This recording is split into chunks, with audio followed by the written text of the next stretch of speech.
Hello there, this is David Ralph from JoinUp, and this is the Podcaster's Mastery module on which microphone should you choose to start your journey.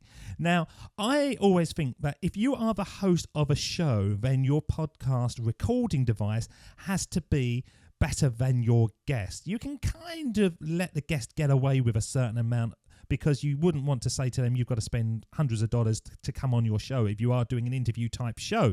But certainly for yourself, when you're going to be doing it time and time again, it's certainly, I reckon, worth spending a little bit extra.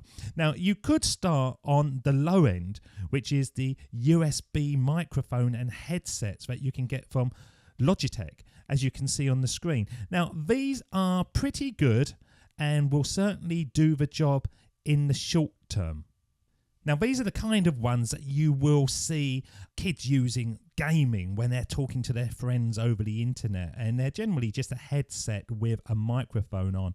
Now, most of these you can get for sort of $29, $50.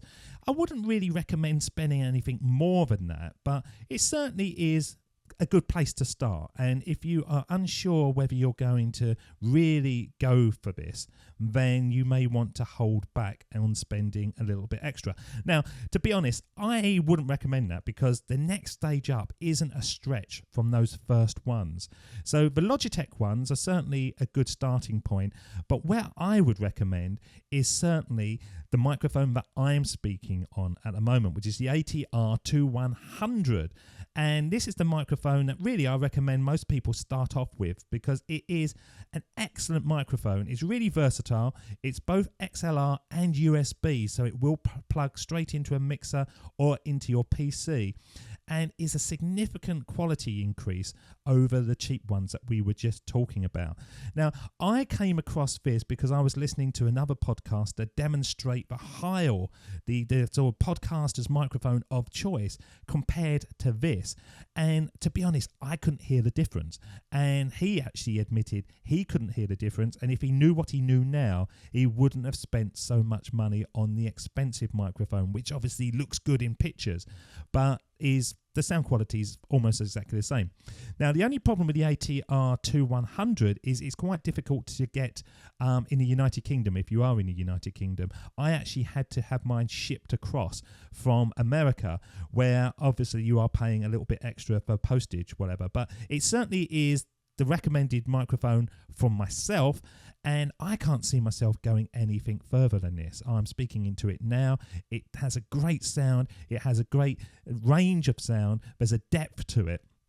And for the amount that I paid, which was about $60 to $70, it is a huge increase from the one that we were talking about before. Now, if you are in the United Kingdom, you might want to go for the Samson Q2U. Now, this is a decent microphone. It's much easier to get hold of.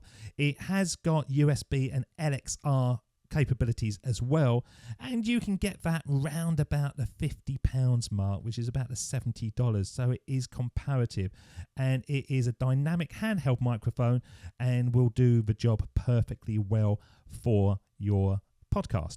Now, if you wanted to go to the next one up, the high quality podcasting microphones, we obviously are talking about the Dream Team, which is the Heil PR40, and that is the really expensive one, and you will be expected to pay some serious cash for that.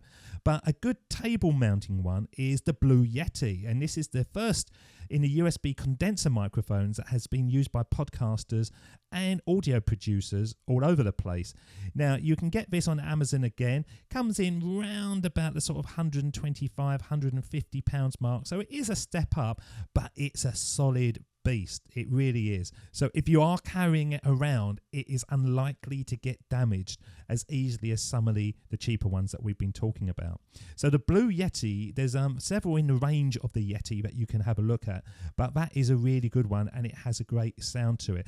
And it's particularly good when you're going into video podcasts and you don't want to see, like I do, speaking directly into the microphone, where you want the sound to be picked up, but you're actually looking directly into the camera. So it's a good one, the Blue Yeti, to go for.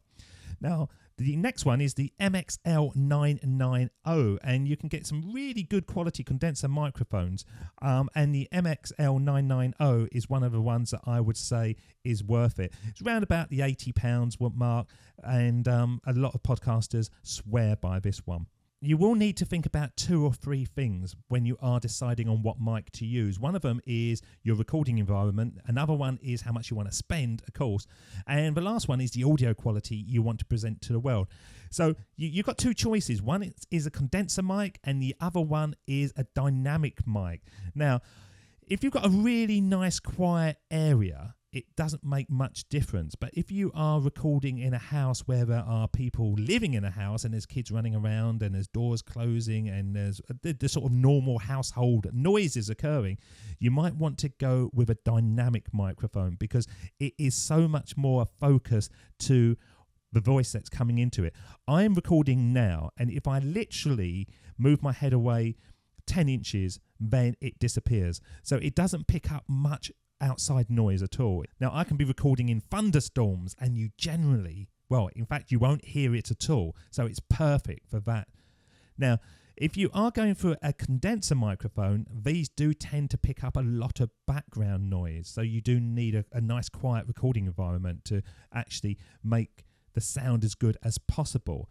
But they also tend to be a lot more fragile, and so they're no good for carrying around in your bag if you are going and doing external podcasting.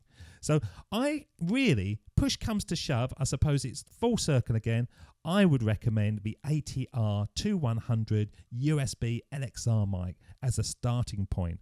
And really, you won't need to move on from that. You can stay with that and it doesn't break the bank from the very beginning.